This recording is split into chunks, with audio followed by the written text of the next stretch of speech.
groups continue to incite violent protests and impede the enforcement of our immigration laws. We will examine how groups, primarily on the left, and even elected officials at the federal, state, and local level continue to vilify immigration enforcement officials who are simply carrying out their duties required under the law.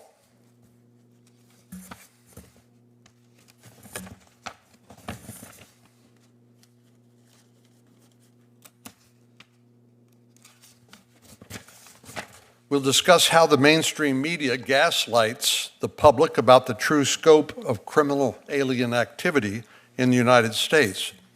But first, let me take a moment to remind everyone how we got to this point. President Biden invited millions of unvetted illegal aliens into the United States. These included hundreds of thousands of criminal aliens, violent gang members, and even individuals on the terror watch list. And where did these aliens go? They went to neighborhoods in major cities across the United States. These criminal aliens took up residence in states, counties, and cities that call themselves sanctuary cities, like Los Angeles, Portland, and Chicago. Sadly, many of these communities have suffered for decades under the weight of failed policing mandates. The influx of millions of illegal aliens exacerbated the failure of these policies, resulting in skyrocketing crime. Local residents have begged their elected leaders to reverse course and to address rising crime, but to no avail. To add insult to injury, imagine their surprise when they learned that these Biden-era illegal aliens were prioritized for all types of public services, including housing, schooling, and medical care funded by their tax dollars. In some cities, police departments were hamstrung by budget cuts in order to prioritize spending on illegal immigrants. Thankfully, President Trump has listened to these concerns and fulfilled one of his most important campaign promises: to secure the border and remove illegal aliens from the United States. Aggressive immigration enforcement is not unprecedented, nor is it a particularly partisan issue. The reality is that President Obama, who was once praised for unifying the country, deported more than 2.5 million illegal aliens, earning him the title, the deporter-in-chief, at some point. But ever since President Trump was sworn into office and began prioritizing immigration enforcement, assaults and attacks on immigration agents and officers have skyrocketed. These immigration officers are law enforcement officers that are doing what their country has asked them to do, which is to enforce our laws, just like every other law enforcement officer. They carry out their sworn duties to uphold the law and arrest those who violated our laws. And make no mistake, we're talking about the arrests of criminal aliens who have committed some of the most heinous crimes: murder, rape, sexual abuse and molestation of children, aggravated robbery and assault, kidnapping, human smuggling, theft, and even acts of terrorism. But you don't have to take my word for it. DHS has published dozens of press releases highlighting the criminal aliens whom ICE and CBP have apprehended. These criminal aliens were hiding in the United States, some for years, and were allowed to continue terrorizing American communities. DHS has reported that currently more than 415,000 illegal aliens in the United States already have criminal convictions. 415,000. Of that number, nearly 400,000 aren't even detained. They're still out there somewhere in our neighborhoods wreaking havoc. There is, unfortunately, a lot of misinformation spread among the American public by the news media and the social media, especially regarding the current laws that authorize our immigration enforcement officers and what they are allowed to do and what they're required to do, and why they have to go into these communities to arrest illegal aliens, especially in so-called sanctuary cities. Immigration enforcement officers are well-trained, and many with years of experience. The only reason that ICE and CBP must go out in our streets and seek out and arrest criminal aliens is because sanctuary cities simply refuse to cooperate with law enforcement and allow them to be transferred directly from jail if detained. According to the Center for Immigration Studies, there are currently 12 sanctuary states and more than 200 sanctuary cities and counties across the United States. Many of them have passed laws that prevent their police department from cooperating with immigration enforcement or sharing information about detained or incarcerated aliens or honoring DHS detainers. Consequently, criminal aliens are often released back into their communities, inevitably to reoffend rather than being detained before being placed into custody.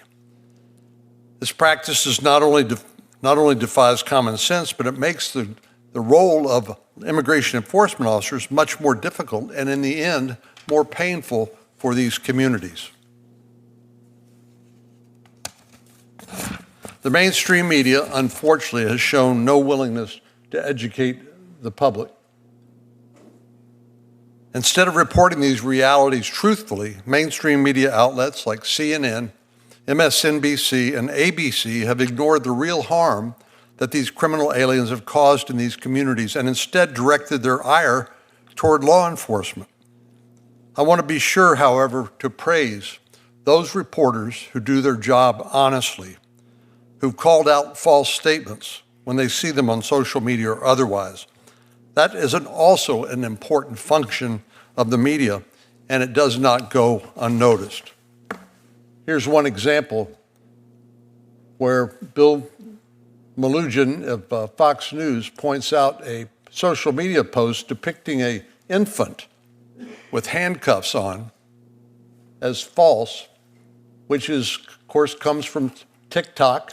TikTok is owned by the Chinese government in part and operates under the rules set by the Chinese Communist Party and is famous for their propaganda and disinformation efforts. But here's an example of how TikTok is sowing dissension among Americans by suggesting somehow that U.S. law enforcement officials are doing things like detaining an infant, and it looks like even putting them in handcuffs, which is obviously a false statement, false depiction. We also know that some of our Democratic colleagues have used incendiary rhetoric to fan the flames of public protests that are anything but mostly peaceful. The result has been widespread assaults on our law enforcement officers. Protesters and criminal aliens have physically attacked officers. Officers have been pepper sprayed, choked, punched, or even injured to the point of hospitalization. Protesters have made violent threats against ICE officers, comparing them to fascists and Nazis, inciting more violence against immigration officers who are, again, simply doing the job that Congress has asked them to do. They are enforcing federal laws. They've rammed officers with vehicles, thrown tear gas, smoke grenades, rocks, bottles, and even punched and shot at our ICE officers.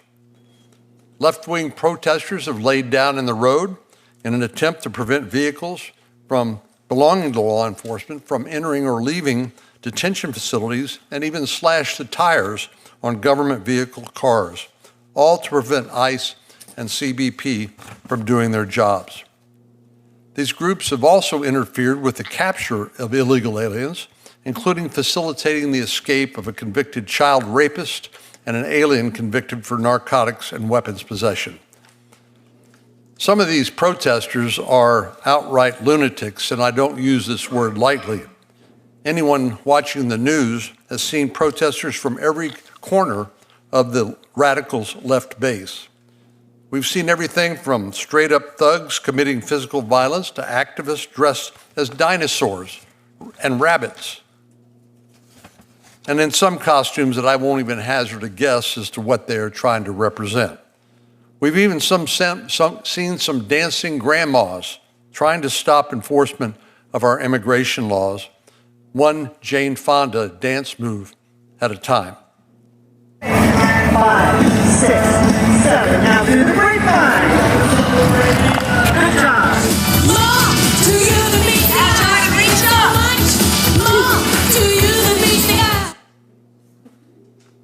Well, suffice it to say, some of these activists have become so divorced from reality as to be characterized accurately as unhinged. But when you give protesters information about who is being targeted and why, suddenly they see the wisdom of this action. Hey, y'all, be careful. They're arresting people at work here. Hardworking Americans who build, the ones who do all your landscaping, work on your cars, fix all your stuff. They're coming out here taking them all. They're coming out here just taking everybody at work. Be careful, everybody. Don't go to work today. Where you work, child sex crime, so. Oh, you do? Yeah. Never mind. Weirdo. Never mind. Beto. Many of us look to law enforcement officers for protection in cases of robbery, burglary, or assault. Why can't we extend the same level of respect to law enforcement officers who carry out our other laws that Congress has passed, like our immigration laws?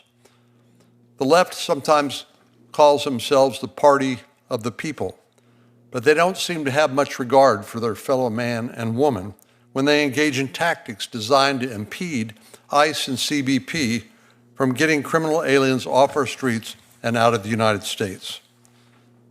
Why is the radical left so intent on protecting illegal aliens over U.S. citizens who are suffering the consequences of violent crime?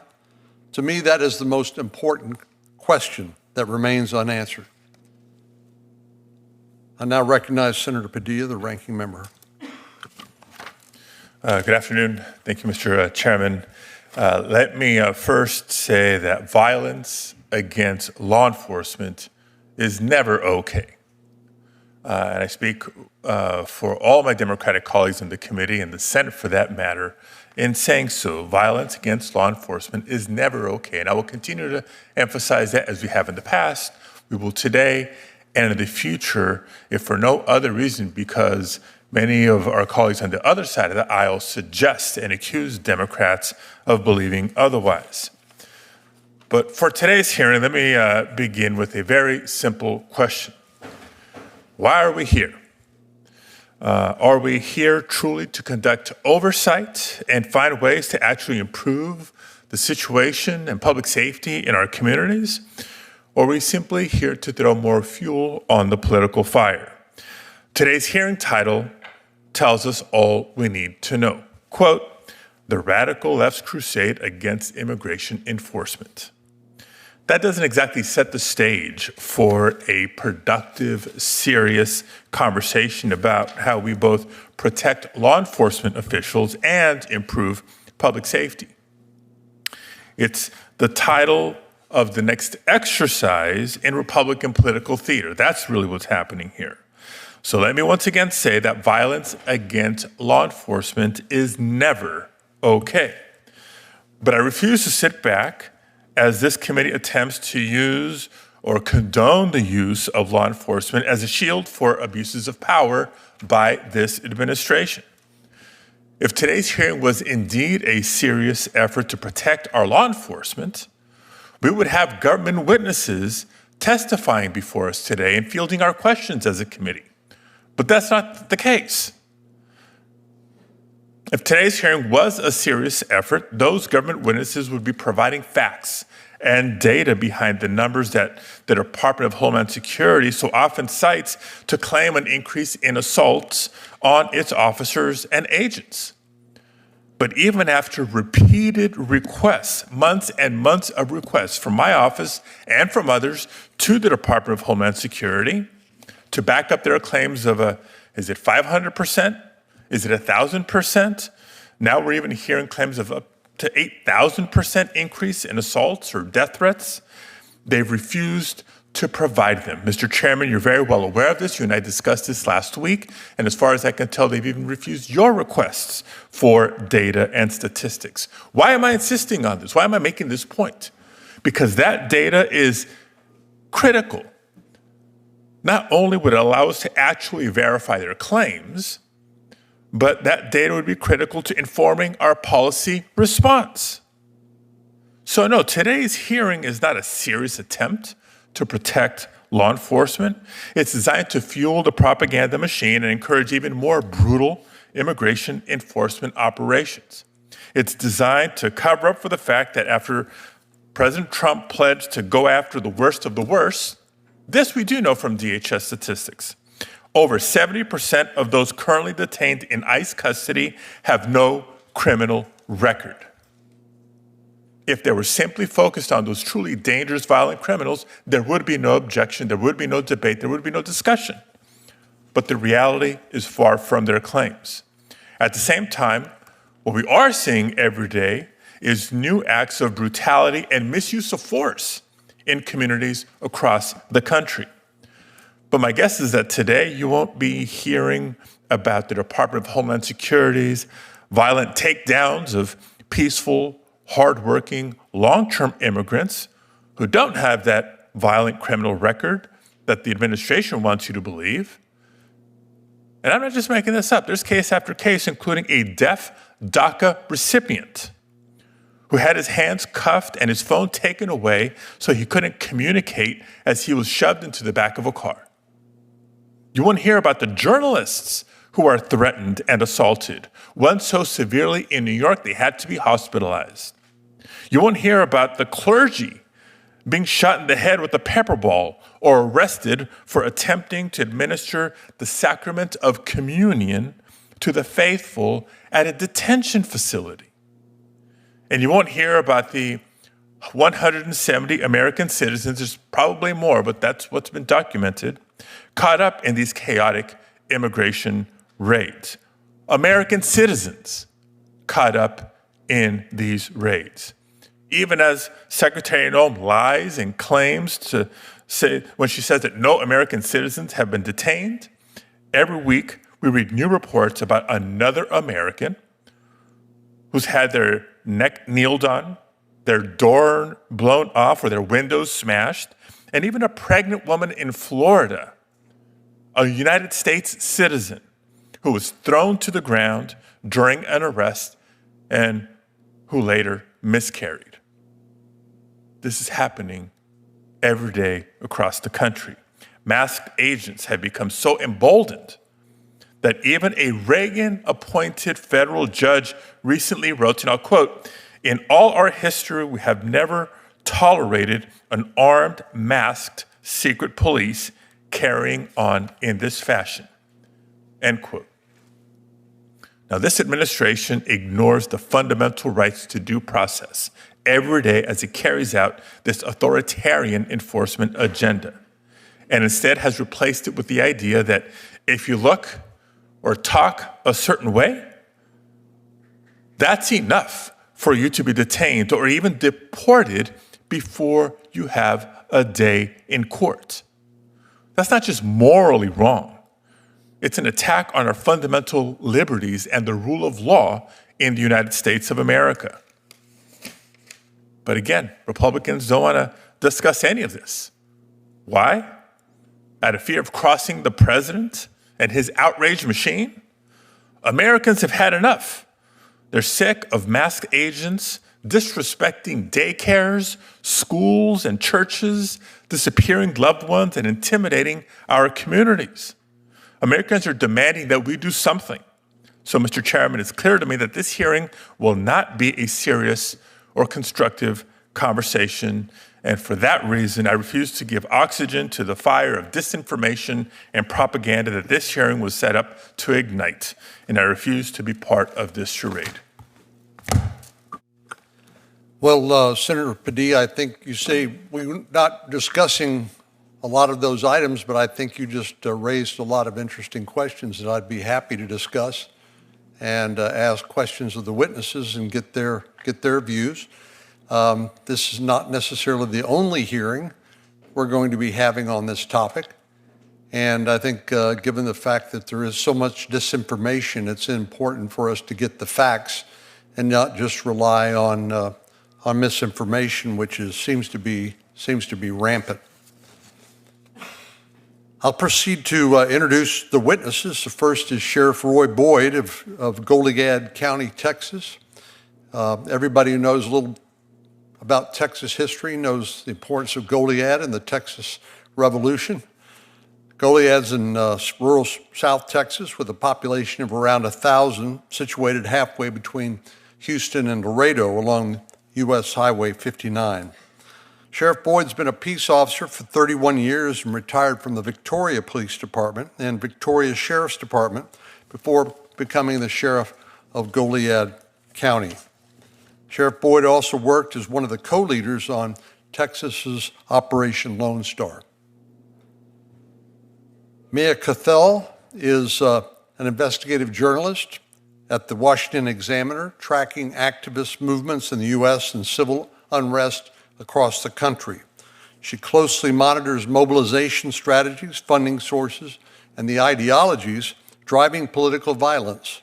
Her coverage on Antifa's operations has caught the attention of the White House as the Trump administration seeks to dismantle far-left domestic terrorism networks. Danielle Carter Walters is co-founder and vice president of Chicago Flips Red and a dedicated political activist and community advocate. Chicago Flips Red is a grassroots initiative dedicated to transforming the political landscape by prioritizing the needs of Chicago's communities and residents. Ms. Carter Walters has been a vocal critic of the city's sanctuary policies and the misallocation of public resources during the migrant crisis. In April 2025, Ms. Carter Walters testified before the U.S. House Judiciary Subcommittee on Immigration Integrity, Security, and Enforcement about sanctuary cities, where she urged federal and state leaders to end sanctuary policies and prioritize the need of American citizens. If you all please rise and I'll administer the oath. Raise your right hand. Do you swear to tell the truth, the whole truth, and nothing but the truth, so help you God? Yes. Thank you. Sheriff Boyd, why don't we start with you, and if you take about 5 minutes or so to make an opening statement, and then I'm sure we'll have some questions for you and the rest of the witnesses. Thank you, Senator. To the Honorable Chair and members of the Senate Committee on the Judiciary. My name is Roy Boyd. I'm the Sheriff of Goliad County, which is rural South Texas County, about halfway between Laredo and Houston, as the Senator said. I'm here to discuss the current situation with regards to law enforcement and the enforcement of the laws, and more specifically, the implementation of the 287G task force model, and the need to expand the program and change our model of conducting law enforcement operations across the United States of America. Here's why these efforts are important to the future of our nation and the safety of our citizens. While illegal immigration has been a historical issue along the U.S.-Mexico border, this changed more than a decade ago when the cartels seized control of the border regions of Mexico and changed their business model to include smuggling of people. When this happened, the cartels began controlling who came across the border and began torturing and killing anyone who attempted to violate their control by crossing into the U.S. without paying the cartels. This control gave rise to a new way for the cartels to conduct business throughout the United States and beyond. In Mexico, the federal government leases territories to criminal organizations in what they refer to as the plaza system. The Mexican government allows cartels to conduct limited smuggling and trafficking activities in exchange for a monthly fee, with any activity above and beyond requiring additional payments to government officials as a tax on excess illicit commerce. The cartels have replicated this Mexican government's program in with geographic control throughout the United States. I've witnessed this firsthand when I was the chief deputy for Victoria County Sheriff's Office, which is next door to Goliad. The Gulf Cartel took control of the cocaine trade in Victoria and surrounding counties. They then leased the sole distribution rights for the dealing of pure cocaine to the Houston chapter of the Mexican Mafia. The Gulf Cartel then sent out people onto the streets to tell the other dealers that unless they were authorized distributors of pure cocaine, they would have to cut their product by at least 50% with inert material. After operations were underway, the cartel sent people back out on the streets to purchase cocaine from non-authorized distributors for the purpose of testing the product for purity. If the cocaine was without inert product, the dealer was given a warning about violating the cartel's control of the product within the plaza. During this time, we began to receive word from local cocaine dealers that local cocaine dealers were disappearing. Many families were not reporting their missing loved ones to the authorities out of fear of retribution from the cartel and the Mexican mafia. In total, our contacts on the streets advised that at least 10 drug dealers had refused to dilute their product and had been disappeared, never to be seen again. Only one family went public and sought justice for their son. We never found him or discovered what became of him or his remains. The other aspect of this new business model was that cartels began using illegal aliens smuggled into the United States as part of their logistic workforce. When people are smuggled into the U.S., they must pay a fee to the cartels in order to gain safe passage. In our area, most illegal aliens are smuggled into Houston for transport across the eastern half of the United States. Once in Houston, they are given the final amount that they owe the cartels and their contractors for being here. From there, the illegal aliens end up in various forms of indentured servitude across our nation. However, as part of that obligation of the cartels, these people have to be willing to provide labor and other services to pay off their final debt. We have interviewed many illegal aliens who have been smuggled into Texas during our investigations. What we found is that some will pay off the debt with money over a period of 8 to 13 years. Some will pay off the debt by smuggling other illegal aliens or drugs into the United States. Some will move illegal aliens and drugs from one area of the interior to another. Others will be placed into forced prostitution or will be called upon to provide material support in the unloading or moving of drugs and in the areas in which they reside. If you think these indentured people can just decide not to cooperate once they are here, that is not the case. The cartels have a vast intelligence network and keep records of the people they smuggle, to include family member information. I've had illegal aliens involved in criminal activity tell me that they had no choice but to commit criminal acts in order to prevent their family members from being placed into bondage and doing unspeakable acts in their home countries. What this means is that millions of illegal aliens now residing in the United States are part of the logistical support operations for illicit cartel activities throughout our country. If our goal is to dismantle cartel operations in the United States, we will never be able to do so unless we deny them the logistical capacity to conduct business in a manner that generates an acceptable stream of revenue to be moved from the United States into their home countries. In order to take the initiative in what can only be deemed as asymmetrical warfare against the cartels and their business partners, law enforcement must change their mindset and must change their methodology. We must look at what we have been doing in the past and ask if the billions of dollars we have spent are accomplishing the primary goals of the missions of the programs implemented. In most cases, I will speculate that with an honest assessment, we will find that most of the federal dollars being pumped into law enforcement programs is remaining in urban areas where expense versus return is not in balance.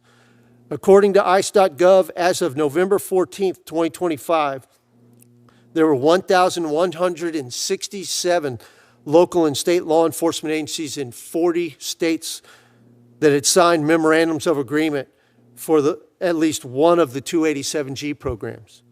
Only 605 of those agreements are for the participation in the task force model, which is a model that allows local and state law enforcement to conduct field immigration enforcement under the supervision of ICE with more than 18,000 local law enforcement agencies in the U.S., 605 agencies assisting ICE in the field is insufficient to hinder the profit margin of the cartels. If we are to succeed in this monumental task, this effort of defeating the cartels, we must restructure our law enforcement efforts. We must disregard those who stand in the way of change, ignore the anti-American media outlets working against the interests of Americans, and create a new chain of command and organizational structure that allows for the synergy throughout full spectrum of law enforcement and streamlines the functionality in a manner that demands results and accountability while ensuring funds are being utilized in accordance with their intended purpose. This purpose must be to defund and prosecute organized criminal activity throughout America, which will not happen if we fail to enforce our immigration laws and deport those who have violated our sovereignty and have placed themselves at the disposal of organizations who victimize our citizens. The presence of Mexican cartels in the United States has changed how domestic criminal organizations function. It has created a negative impact that is becoming more pervasive day by day. Street gangs, motorcycle gangs, and other domestic criminal organizations have all been relegated to the status of mere contractors and subcontractors for the cartels. As such, they are beholden to act as they are commanded by their masters. Furthermore, hostile foreign governments and organizations have joined to work alongside cartels in an effort to undermine the safety and security of the United States from within. As a law enforcement professional who has witnessed the evolution of the influence of foreign organized crime in the United States, I fear that if we fail to act swiftly and with purpose, we shall find ourselves on the path that mirrors the never-ending violence and instability found in Mexico. In the words of Peter Rangel, the general of the White Russian Army in 1919 fighting the Bolsheviks, we must have the courage to see things as they are, to look at the situation squarely in the face and be ready for fresh ordeals. Thank you for your time and your consideration. Ms. Carter-Walters, if you'd proceed with your opening statement, please. Good afternoon, Chairman and members of the subcommittee. My name is Danielle Carter-Walters, Vice President of Chicago Flips Red. Thank you to President Donald J. Trump for giving regular citizens like me the courage to speak up. And thank you to this subcommittee for letting me share what is really happening in our city. Chicago Flips Red support the work the president is doing. And we fight for people of Chicago every day. We have also been targeted for doing what's right. Our founder, Zoe Lee, and our advisor, Jessica Jackson, were attacked after speaking out about stolen property in poor neighborhoods. And I recently faced pushback in Cook County Court for trying to protect my community. Even with all of this, we stand with the men and women of ICE, officers who risk their lives daily. These officers get no help from Governor Pritzker or Mayor Brandon Johnson. ICE has found dangerous criminals in Chicago, violent felons, child traffickers, drug smugglers, and cartel members, all hiding under sanctuary city protection. ICE has stopped fentanyl shipments, broken up trafficking groups, and removed criminals who were hurting our neighborhoods.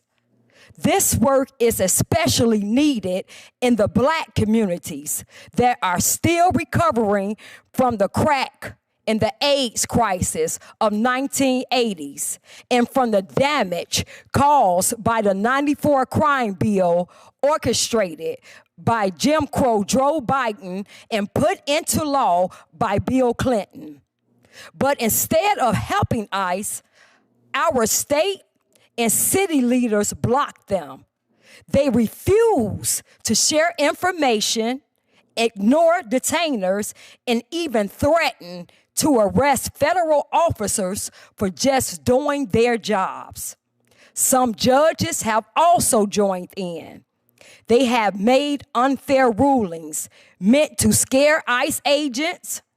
One of the worst examples was when a judge ordered Agent Greg Brevino to report to court every day as if he were the criminal. That was not justice. It was political gains backed by the fake news media. While this is happening, Mayor Johnson, Governor Pritzker are spending hundreds of millions of dollars on illegal aliens, while regular Chicagoans struggle. Schools are crowded, crime keep rising, and families can't afford food or rent. Yet our leaders still put illegal aliens first. Over 56,000 illegal aliens are living in Chicago homes, while our veterans and homeless sleep outside. Cartel gangs like MS-13, Trendiagua now have presence in our city. Fentanyl, guns, and human trafficking are flowing through neighborhoods that used to be filled with working families. ICE tries to stop this, but the judges, the Illinois Attorney General, the Chicago's Teachers Union, certain clergy members, the mayor, and the governor block them every step of the way. This is not compassion, this is failure. This is a betrayal of the people they were elected to protect. Chicago is broke. We're in a $1 billion deficit, overpriced contracts, and shrinking middle class. Mayor Johnson blames the government in Washington, but the truth is simple. Sanctuary policies have brought chaos and corruption to our city. So we, the people of Chicago, we demand this: a federal review of how Illinois blocks ICE from doing their job, a criminal investigation into judges who target ICE officers unfairly, a full check of all the money spent by state and the city on migrant programs, police, Cook County, and federal agencies working together again with ICE, and to the sanctuary city policies that put our safety at risk. Sanctuary should mean safety for Americans. In Chicago, it now means giving up our rights and our security. To every leader still defending these harmful policies, your time of pretending to serve the people is over. We will speak up, we will stand up, and we will not let corruption decide the future of our city. We will take our city and state back because it's for we, the people. Thank you. Thank you. Ms. Cathell? My name is Mia Cathell. I am an investigative journalist at the Washington Examiner. I've been closely covering civil unrest in the U.S. since the 2020 racial justice riots. Members of the subcommittee, thank you for the opportunity to be here before you today to testify about this important issue. When the uprisings against ICE erupted on the West Coast in June, we saw uniform signage, tactical gear, and boots-on-the-ground activists deployed to Los Angeles, the epicenter of the unrest, almost instantaneously. These certainly were not spontaneous riots. They were well-coordinated and, in fact, well-funded. What we uncovered was an orchestrated operation, and those at the forefront of the anti-ICE resistance have received ample funding. Chief among them is the Coalition for Humane Immigrant Rights of Los Angeles, or CHIRLA for short. CHIRLA, a 501c3 nonprofit, is part of a sprawling anti-ICE activist network in the Los Angeles area, serving as rapid response to deportation sightings. CHIRLA instructs its followers via Blue Sky to report ICE encounters to the Los Angeles Rapid Response Network, abbreviated LARN. CHIRLA co-founded LARN in late January with the expressed intent to counter the incoming Trump administration's immigration policies. Here's how it works. In response to reports of immigration enforcement called in over its hotline, LARN sends out cells comprised of immigration lawyers, legal observers, and activist organizers in order to mobilize counter efforts against ICE. This rapid response model is replicated elsewhere across the country using crowdsourced surveillance software, some quite sophisticated, or simply social media to track ICE activity in the region and alert activists, as well as illegal immigrants, to nearby ICE agents. Churla has acquired its funding from federal and state sources. According to Churla's tax filing from fiscal 2023, the group reported receiving about $34 million in government grants. In its capacity as a legal services provider, Churla helps illegal immigrants, including those convicted of crimes, avoid deportation. Grant records show that Homeland Security, the very agency Churla's protesting, has awarded the anti-deportation group several six-figure grants since 2014 as part of an immigration aid program that financially supports organizations actively working to remove barriers to naturalization. Churla has also received generous taxpayer funding from the state of California. In 2023, the state's Department of Social Services awarded Churla about $3 million for an initiative providing free legal services to immigrants, such as application assistance in cases seeking immigration remedies, that is, deportation relief. In 2022, Churla received $1.37 million from California's Social Services Department, specifically to provide pro bono defense services in removal proceedings. Churla's deportation team, nicknamed Warriors for Justice, was bankrolled by the Los Angeles Justice Fund, a public-private partnership between liberal grant-making foundations, the City of Los Angeles, and Los Angeles County. These grantees formed a removal defense pipeline in the county. Another far-left agitator group fomenting anti-ICE unrest is the Foreign-Funded Party for Socialism and Liberation, whose chapters mass mobilize their forces in major U.S. cities, many of them so-called sanctuaries or safe havens welcoming illegal immigration. At the time of the Los Angeles riots, PSL activated its followers from all corners of the country to take to the streets, rise up in solidarity, stage parallel protests, and force ICE out of LA, a rallying cry that has since been repurposed for cities targeted by federal immigration authorities.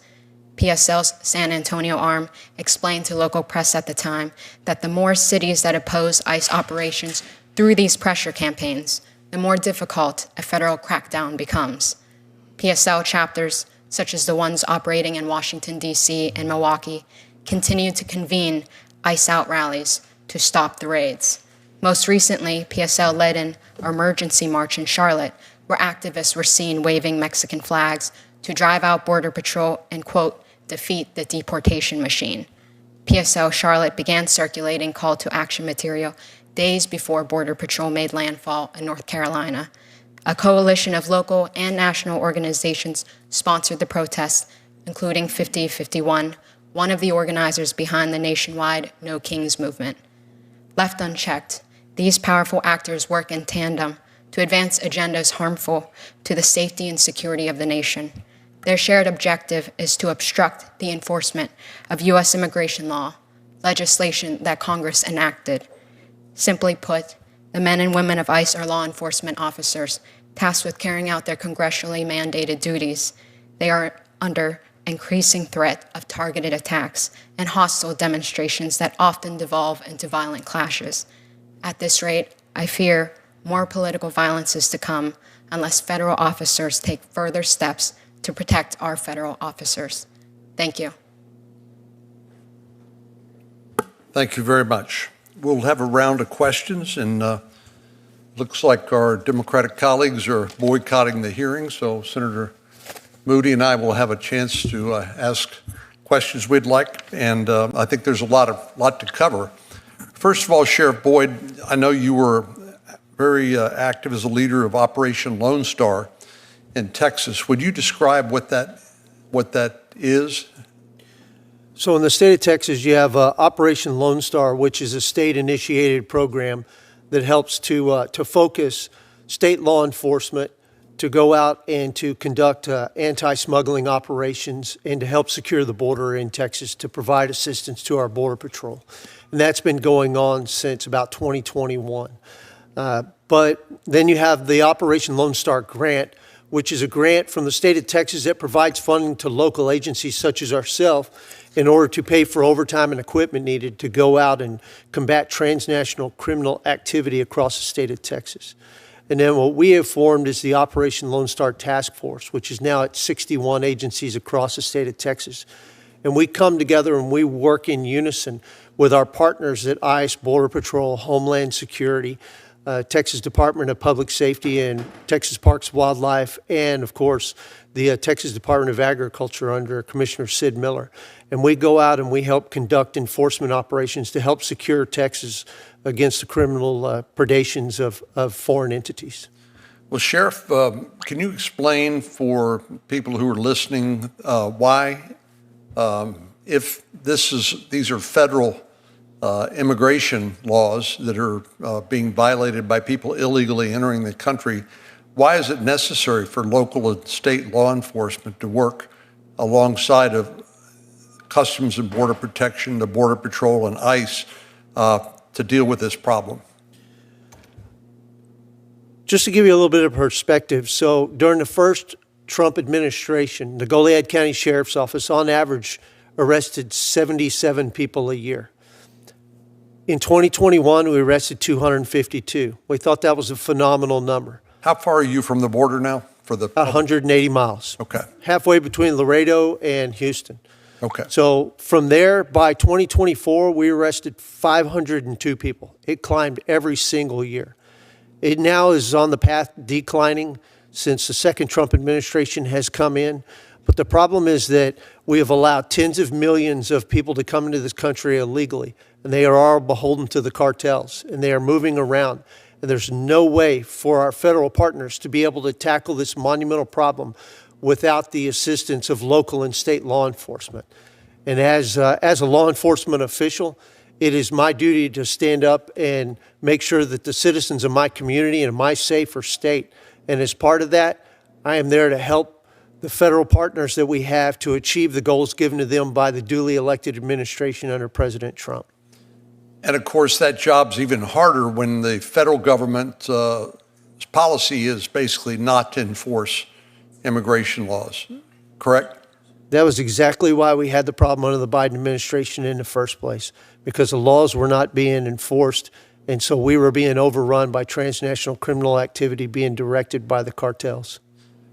I think some people who don't live in Texas or don't understand the nature of the border thought that this wave of folks from Mexico and Central America and around the world would be welcomed with open arms by local border communities, which are overwhelmingly Hispanic. Can you explain what your experience has been? What the reality is those folks do not come across and stay in those border communities. Yes, the border communities were not happy with this massive surge of criminality coming across the Rio Grande or across the border in other areas. But what you'll find is those individuals were being moved in by the cartels. When they got here, they are not free to go. They are indentured servants. They go where they've been assigned to go to. And those individuals would come up and in our area go to Houston for distribution all across the eastern half of the United States. Same as the cartel does with drugs, they did with people. And they moved them all throughout the U.S.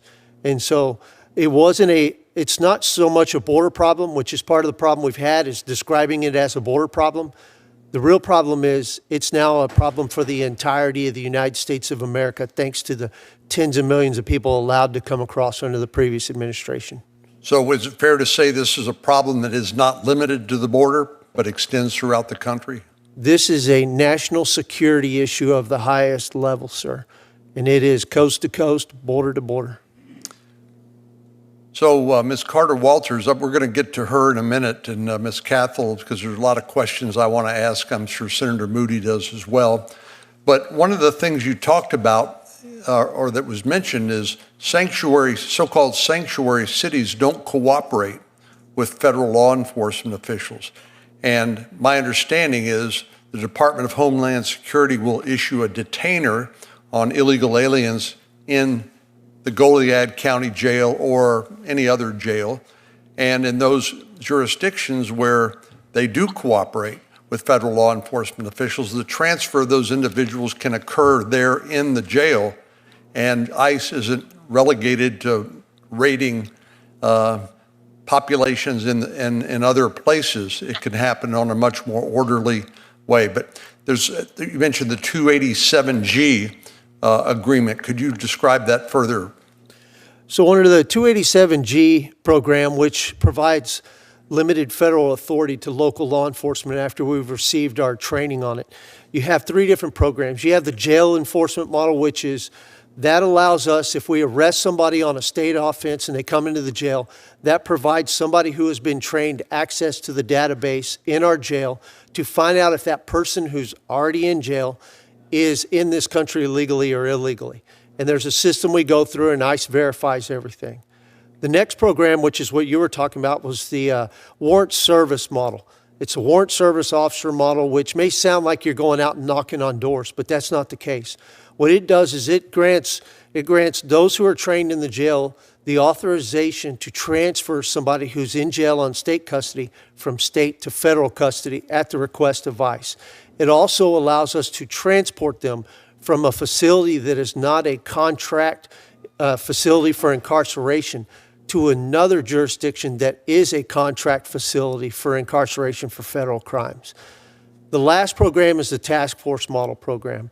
And what that does is that allows us, my deputies in the field, myself included, to go out, and when we're conducting our business and we come across somebody that we believe is in this country without authorization, gives us the ability to contact ICE, to go through a verification process. ICE then tells us, yes, you are correct, that individual is in the country illegally, gives us the authorization to detain them. We detain them, we take them, and then we get them transported to a federally approved contracted facility for them to be housed at before they move on to where they're going to have their deportation hearing. So in the absence of cooperation by the local or state jurisdiction to transfer those prisoners from state or local government custody to the federal government, are those individuals simply just released into the community? You're absolutely correct, Senator.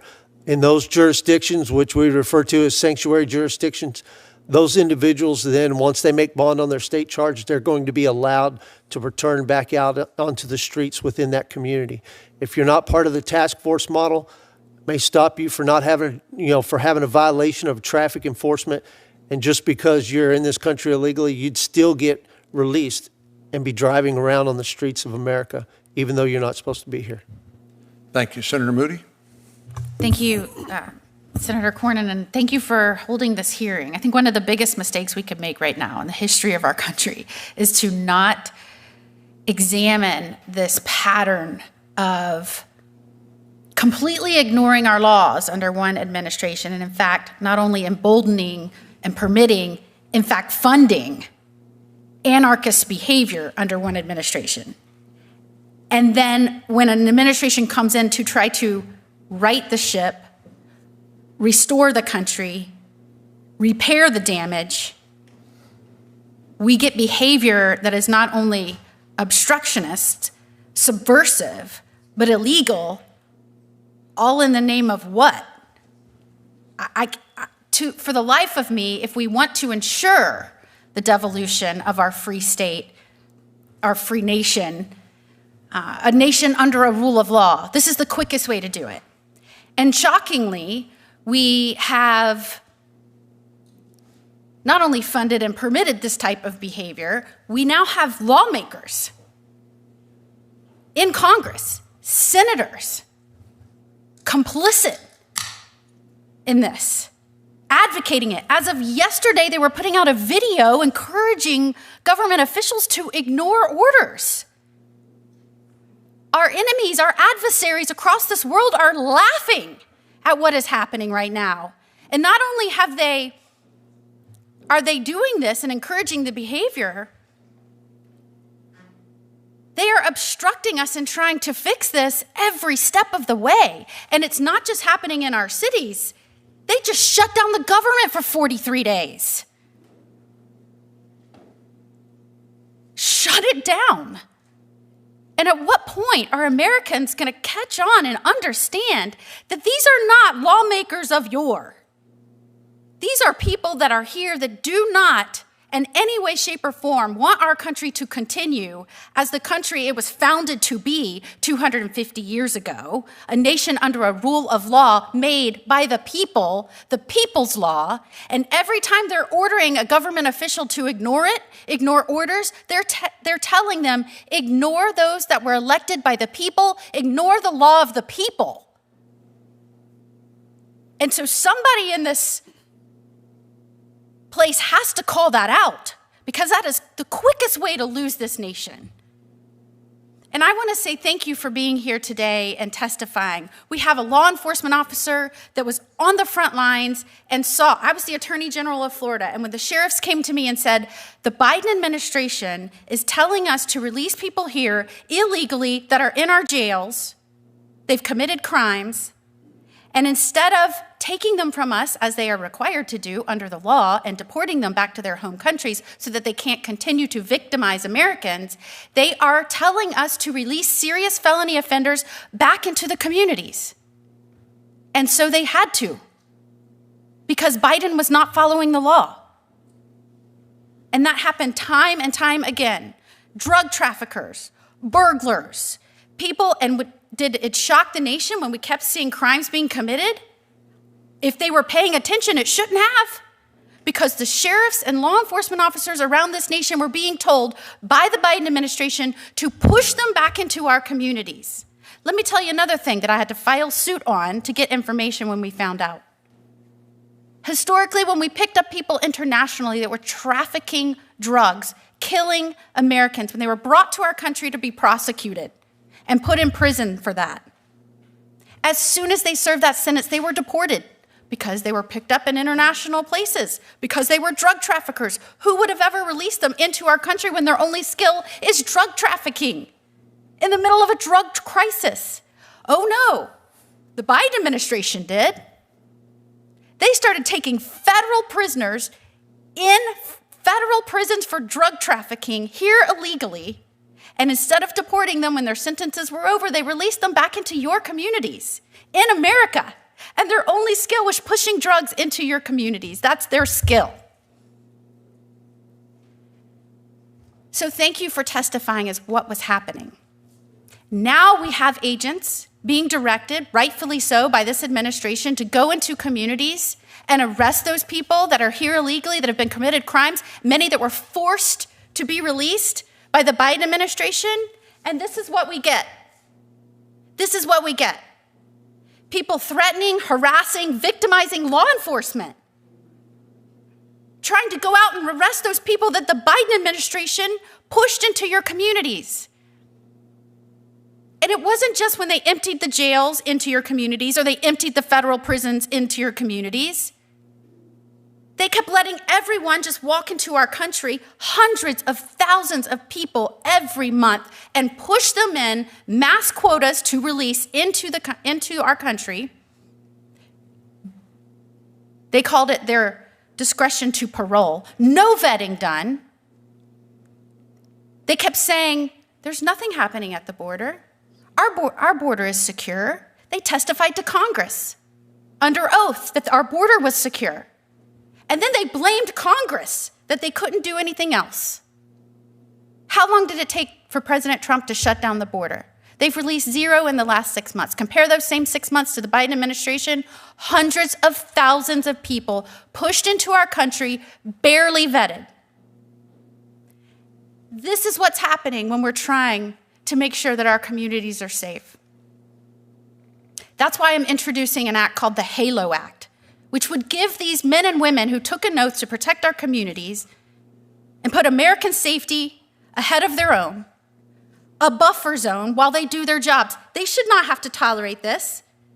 If they tell someone to step away because they're trying to do their duties, that we as the American people have asked them to do, that we as the American people have asked them to do and put their lives on the line to do, they shouldn't have to deal with this.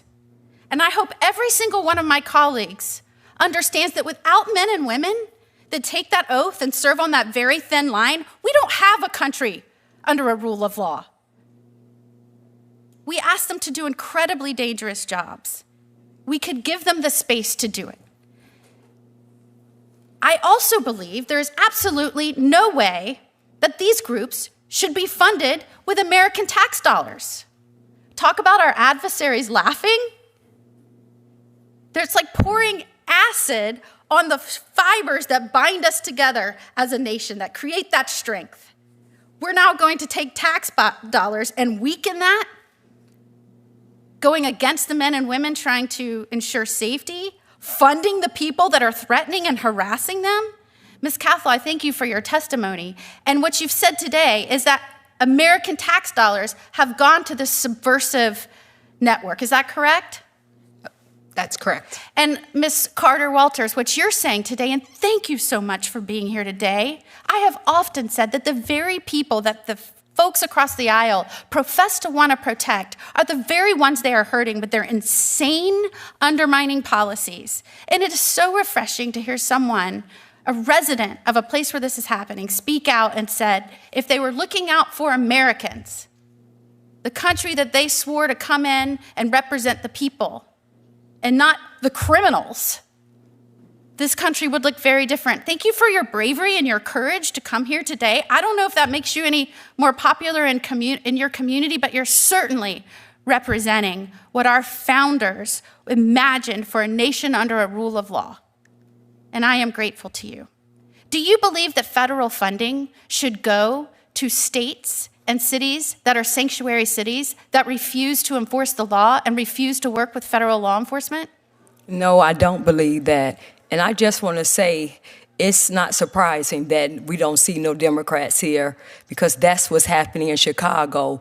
They don't care about the American citizens or want to hear what we have to say. So thank you for giving us a voice. This right here, what you see, is typical. This is what we deal with in Chicago every day with the Democratic Party. You know, I think when we watched under President Biden, the man-made disaster, the man-made emergency that was President Biden and his administration, there was such damage, such recklessness, such incredible policies that were forced upon the American people that they didn't want, and they didn't want in their communities. You had states declaring emergencies. And what did that do when the sanctuary states declared emergencies because of what Biden did? They got more federal funding. So you have my commitment. I'm going to work on legislation that would restrict and eliminate federal funding going to sanctuary cities and sanctuary states that will not work with federal men and women of law enforcement, that these states that almost invite a criminal organization to base itself and take over cities and states like you're experiencing right now. You have my commitment. I'm going to file legislation to make sure we put an end to that. And let me just end, and I know, Chairman, I've gone way over my time, but let me just end by thanking you, Sheriff, for your service. My husband is a career law enforcement officer. What they have had to endure over the last 4 years is unconscionable. It's unconscionable that any person in Congress would allow that to happen. I apologize to you. I thank you for your service, and may your commitment to the rule of law and what you expect of this great nation from its leadership and what you expect in terms of its continued strength in the future for the next 250 years, may your service continue to inspire other men and women to follow in your footsteps. Thank you so much. Thank you, Senator. Senator Cruz. Thank you, Mr. Chairman, and I thank Senator Moody for her impassioned remarks, with which I fully associate myself. 1 year ago this month, the American people delivered a political earthquake, casting off the disaster of the Biden-Harris Democrat administration. There were many aspects in which their policies were harmful, but none more so than 4 years of open borders, more than 12 million people coming illegally into this country, 3 million gotaways. Gotaways, we know, are statistically much more likely to be criminals, to be murderers, to be rapists, to be child molesters, to be gang members, to be terrorists. It was not accidental, it was deliberate. And every single day of the Biden presidency, Americans were victimized, Americans were murdered, women were raped, children were brutalized by violent, criminal, illegal aliens that our federal government deliberately released into our communities. Ms. Carter-Walters, you pointed out, the city of Chicago has been savaged by these policies. And I have to say, this hearing is a powerful illustration of the Democrats. They are AWOL. Every single chair on the Democrat side of the aisle is vacant, and they are representing beautifully what Democrat policy was for 4 years, protecting our communities. My home state of Texas saw a greater invasion than any state in the country. Now, a year ago, in January, President Trump came into office. And the result was stunning. This invasion ended not in a year, not in 6 months, but overnight. Illegal border crossings dropped more than 99%. Instantaneously. All three of us were at the State of the Union address where President Trump pointed out, he said a year ago, Joe Biden said he could not secure the border without new legislation from Congress. Now we've seen illegal border crossings drop 99%. As Trump said, it turns out we didn't need new legislation, we just needed a new president. We needed a president who would follow the damn law and not release violent criminals into our communities. Sheriff Boyd, it's good to see you. You're the sheriff of Goliad County in South Texas. You lead Operation Lone Star. Tell us the difference between right now with an administration that follows the law and the preceding 4 years with an administration that released violent criminals in your county and every community across the country. It's night and day, Senator. The quality of life for the people of South Texas has drastically improved. And you're absolutely right. The numbers show it. Turns out you didn't need new laws. All you needed to do was have the right people in charge and free up Border Patrol to do what it is that they love to do, and that's protect America. And under the leadership of Border Patrol Chief Mike Banks, they have gone out and done exactly that. And it has made a world of difference in our lives. We went from arresting smugglers on a regular basis.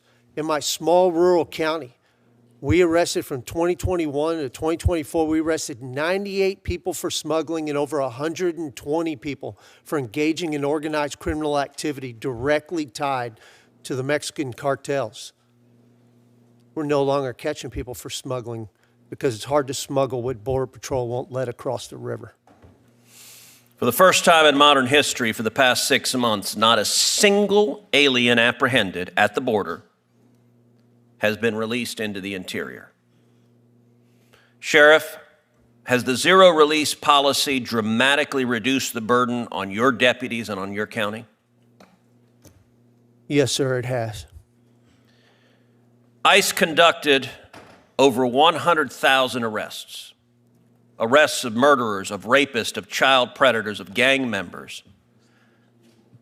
And beyond them, the gang captains and cartel operatives who spread violence in our communities like a plague.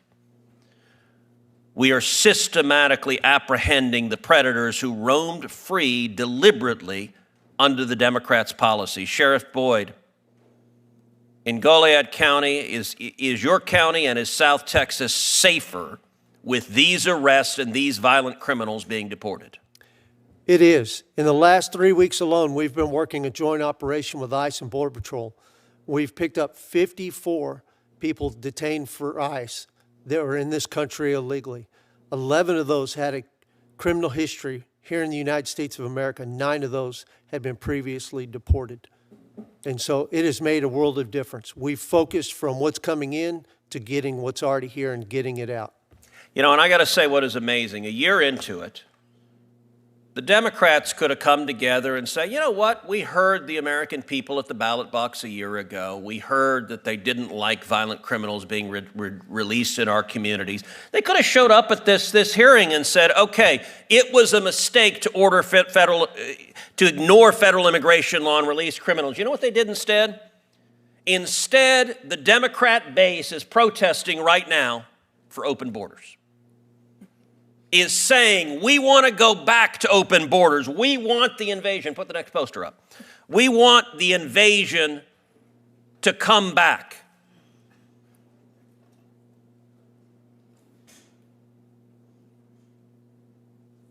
It is difficult to think of a policy that is more harmful to our communities than releasing violent criminals into our communities. And I, for one, am glad we have an administration that will now enforce the law and keep our communities safe. Thank you to each of the witnesses. Thank you for the work you're doing. I hope and pray we will never go back to another administration that for partisan political purposes says, we're going to release gang members and murderers and rapists into your community, and we're going to look the other way as Americans are murdered and sexually assaulted. I hope that never again that happens. Thank you. Thank you. I want to explore a little bit more, Ms. Carter-Walters, not only what's happening in Chicago, but what's happening in the sanctuary jurisdictions around the country. And I agree with my colleagues, the fact that our Democratic colleagues aren't here. They don't care enough to actually engage, but want to just rely on talking points and misinformation about what's going on in your community and other sanctuary communities. It's a telling development here today, but it's consistent in my experience with their attitude about the violence, the crime, the drugs that occurred in communities all across our country, but particularly in sanctuary communities. So, in your experience, does the activities of illegal immigrants in sanctuary cities, does it focus on the gated communities, the areas of the affluent and the well-heeled, or rather does it focus on vulnerable minority communities, for example? Yes, it's focused on the black communities, the vulnerable communities, exactly my community, and they were placed all in our buildings. So the place that happened where the ICE raid happened on 75th and South Shore Drive, Trendiagua had taken over that building. And the fake news failed to mention that prior to that, a couple of months earlier, that one of those Trendiagua gang members had executed another illegal alien, shot him in the head, and buried his body in concrete in one of those apartment buildings on 75th and South Shore Drive. But they didn't show that. All the fake news showed was ICE officers coming into the building and saying and lying, saying that they're arresting American citizens. Well, when you saturate our communities, American citizens community, with Trendiagua and illegal alien gang members, then what do you think that's going to happen? Then when ICE come in and have to do the raid to get them out of our communities because that's what we wanted and that's what we voted for, then you're going to have American citizens that's going to have to be detained for a minute so they can separate us and make sure we are safe. And I just want to commend the officers because they did a phenomenal job. They made sure that no one was hurt, no American was killed, or they didn't put our lives in danger. They actually helped us. And what the Democratic Party did, Mayor Brandon Johnson did, was put our life in danger when he saturated our community in apartment buildings with illegal alien gang criminals. Now, Trendiagua is a violent Venezuelan gang, correct? Yes. And you're saying in the absence of law enforcement by local and state officials in places like Illinois, Chicago, Illinois, that they pretty much rule the roost in those communities. They can do basically whatever they want to do with impunity. Yes, because the police officers are told to stand down, just like you saw when they were blocking ICE officers in, and the police chief told them to stand down. They wouldn't even allow officers to help federal officers, ICE officers. They wouldn't even help them. So you can imagine what it's like for just American citizens, regular citizens, what we have to deal with when we call the police and complain about what's happening in our communities with illegal aliens. We don't get no help. The police come and they say it's nothing they can do about it because they have stand down orders. So not only are the immigration laws not being enforced, it's actually worse than that. Local law enforcement in these sanctuary jurisdictions are told don't cooperate, even when the life, property, and of American citizens is being jeopardized by those illegal immigrants who are not being detained and not being deported. Is that right? Yes. Okay. And Ms. Cathell, thank you to the Washington Examiner for allowing you to come testify today. And I know you're an investigative reporter, not a political advocate, but we need accurate information so Congress can decide what the proper policies may be. And I agree with Senator Moody, we need to do even more to make sure that the federal taxpayer or the state taxpayer is not funding organizations which encourage or facilitate attacks on law enforcement, including ICE and CBP officers. But you mentioned in your remarks the Coalition for Humane Immigrant Rights of Los Angeles, and what's the acronym for that? CHRLA.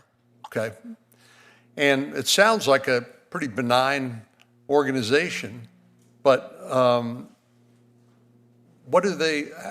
are they funded? Again, is this a combination of sources, both tax dollars to these so-called NGOs, non-government organizations that are providing services to people who are in the country illegally, or is it more than that? In addition to tax dollars, CHRLA also receives funding through Act Blue. It has a standing campaign on Act Blue, which is the Democratic Party's primary fundraising platform. Wait, now that's news to me. Act Blue is an internet-based fundraising program which allows individuals to contribute money to Democratic candidates for office. But are you saying that the Coalition for Humane Immigration Rights of Los Angeles also raises money on this political fundraising website? Yes, many NGOs have active campaigns on Act Blue. Well, that's news to me, but we will certainly look into it.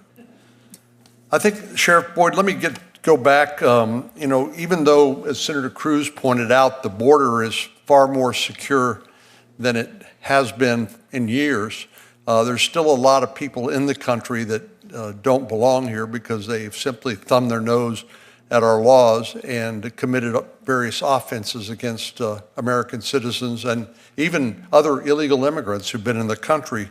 But I know that on October the 1st, your office and the Splendora Police Department helped ICE locate and arrest an illegal alien female from Mexico who was wanted for intentional homicide in her home country.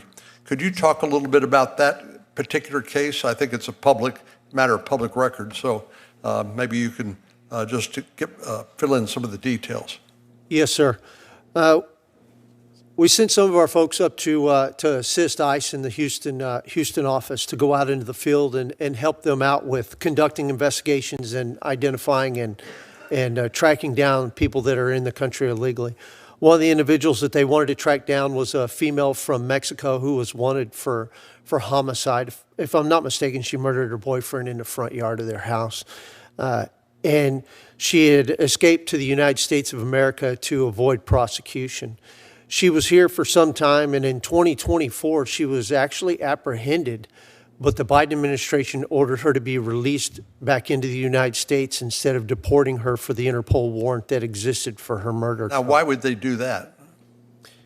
Your guess is as good as mine, but I assume because those were the people they really wanted to bring into this country. So chaos brings opportunity for more control. So why not have people here that cause chaos? But we were able to locate her and get her identified at a house in the Colony Ridge area, which, of course, Colony Ridge is a community in Texas that is known for a high concentration of people who are gathered here illegally in the country. We're able to get her and take her into custody, and so turned her over to the federal agencies. So under this administration, she will no longer be roaming the streets of Texas as a wanted murderer. I'd like for you to expand a little bit on some of your earlier testimony about the connection between the cartels, which are the criminal organizations that operate, in this case, in Mexico, some of them in Central and South America as well. I once heard somebody explain what their business model is, and they were called commodity agnostic. Could you explain what that means to you? Yes, sir. Basically, if it will make them money, they are willing to do it. They really don't care. They have no conscience. There is no right or wrong in the cartel's world. There is only making money and having power within Mexico. And so that is what they are after. It doesn't matter if it is illicit tobacco products, which is a big deal for the cartels, not only in the United States, but in Canada. But if it's stolen vehicles, which in the state of Texas, under the Biden administration, we went from about 60,000 stolen vehicles a year to over 100,000 vehicles stolen a year in an effort to support the smuggling operations of the cartels.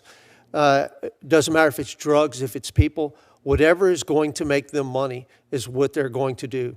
Illegal gambling, many of the 8-liners that we have, the gambling rooms that we have across the United States have connectivity to the cartels as part of their money laundering organizations. And of course, that includes, and you've covered this, but just to emphasize, it also includes smuggling things like fentanyl, which has killed hundreds of thousands of Americans over the years, that primarily comes from Mexico, and making money with the drugs, but also human trafficking. Every individual that they smuggle across the border, they get paid, right? That is absolutely correct. They get paid an upfront fee, but they also get paid additional fees while they're here in the United States. And as I've articulated before, we found that it takes about 8 to 13 years for people to pay off that debt once they're here.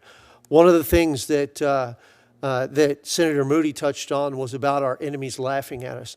But that goes right along with, the cartels have been doing the same thing for quite some time. And you bring up fentanyl, you'll notice that our fentanyl deaths have drastically reduced under the Trump administration. The fentanyl coming in this country is drastically reduced, not just because of the fact that Border Patrol has really tightened up the border across the United States and Mexico, but also the fact that the cartels, our intelligence tells us the cartels have curtailed their fentanyl production because they're afraid that the administration may come into Mexico and come after them as a result of killing so many Americans. And so all the cartel is doing right now is they're buying their time. And if they can get to a point to where Trump is going to be out of office and we're going to have a weak administration, they will immediately fire back up the fentanyl production, and we will see the same tragedy happening over again if we don't fix this problem right now. Now is our opportunity to defund and dismantle the cartels, and if we don't take advantage of it, it's our own fault. So I think sometimes people think that illegal immigration and smuggling of drugs stops at the border, but you mentioned the logistical support that other criminal organizations and gangs, for example, provide. What happens once the drugs are smuggled in the United States through this logistical support that you mentioned? You have to look at it. And is this isolated in any geographic area, or is it nationwide? It's pervasive. It's all the way across our nation. You got to look at the new generation Jalisco cartel is in, I believe, 56 countries at this point in time. But when it comes to the distribution of product, they're pervasive all across the United States and Mexico. They have cemented their organization, solidified their business model. Look at them like you would look at a large department store across the United States. They have employees, they have contract employees, they have distribution networks all throughout the United States. It's like a spider web, and that's the problem. We have to deny them their logistical capacity to conduct their business here in the U.S. if we're going to get rid of the cartels. Well, for example, Ms. Carter Walters, I know in Chicago, I either read in the paper or I see on TV or social media the number of violent deaths and murders that occur in Chicago on a regular basis over the weekend. But Sheriff Boyd, would you say that those, a significant number, some or most or all, perhaps maybe not all, of the criminal activity, including violent deaths in places like Chicago, are tied to illegal drug trafficking? Absolutely. And if you look across the board in law enforcement, what we know in law enforcement is this, that at least 95% of all of the Class 1 crimes in the United States of America that are committed, that's your burglary, robbery, sexual assault, homicide, those things are tied directly to the Mexican cartels and the products they push into this country, because people commit crimes based off of greed, based off of their addiction, and based off of territorial disputes. Those things across the United States, doesn't matter where you at, tie right back to Mexico. So I think sometimes people want to differentiate or distinguish between local criminal conduct, and particularly by gangs and the like. But what you're saying is there's a direct connection or even a pipeline for the criminal conduct of the cartels in places like Mexico and what happens in places like Chicago. And I suppose that these organizations, they fight for market share and fight even among themselves. And is that in part responsible for the gun deaths that you see in places like Chicago on a regular basis? It is, based off of those markets that are going to have a higher value. You're going to have organized crime come in and try to vie for the rights of those territories. And sometimes the only way to get those rights pulled away from one organization is to take them out, and you'll see a lot of that violence.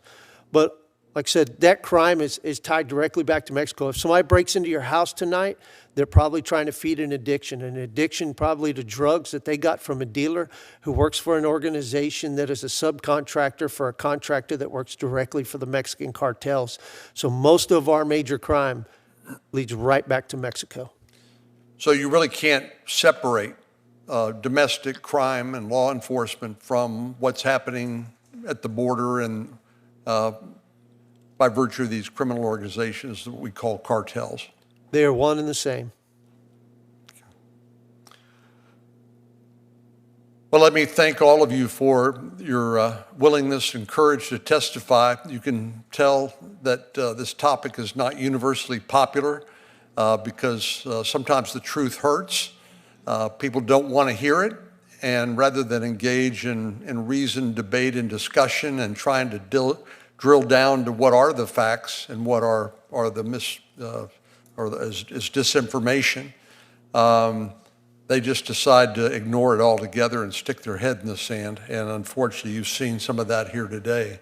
But I very much appreciate all of you being willing to come and having the courage to tell us what we need to hear in order to help make our community safe. And I know sometimes President Trump gets criticized for dispatching the National Guard or other federal law enforcement officials to some of these communities to quell the violence and to back up and assist local law enforcement. But it strikes me that the reaction by the residents of those communities is much like that expressed by Mayor Bowser here in Washington, D.C., when she welcomed the National Guard coming in and backing up local law enforcement, and it's had a dramatic impact and reduction on crime, including carjackings, assaults, and robbery and murder in the District of Columbia. And why it is that political leaders, the governors and mayors in some of these places like Illinois, ignore that and somehow hide behind these well-funded organizations which help sponsor and encourage and facilitate this demonstrations like we've seen against ICE doing the job of enforcing the law that Congress has passed. If people have a disagreement with the law, then there is a forum for them to come and talk about that and to petition their elected representatives to change the law. But these are laws that have been passed on a bipartisan basis by Congress, and these heroic law enforcement officials are doing that in communities all across the country, and they don't deserve to be vilified or attacked or assaulted or even criticized, I believe, for doing the job we've actually asked them to do. So thank you all for being here. I appreciate your time and your testimony. We're going to leave the record open for a short while here in case there are any other questions that members of the committee may have, and they may come your way, so keep an eye out for those if that happens. I know frequently we have conflicting committee assignments and other activities, so not even some senators who want to be here could be here, so you may well see those follow-up questions for the record. So thank you very much. This hearing's adjourned.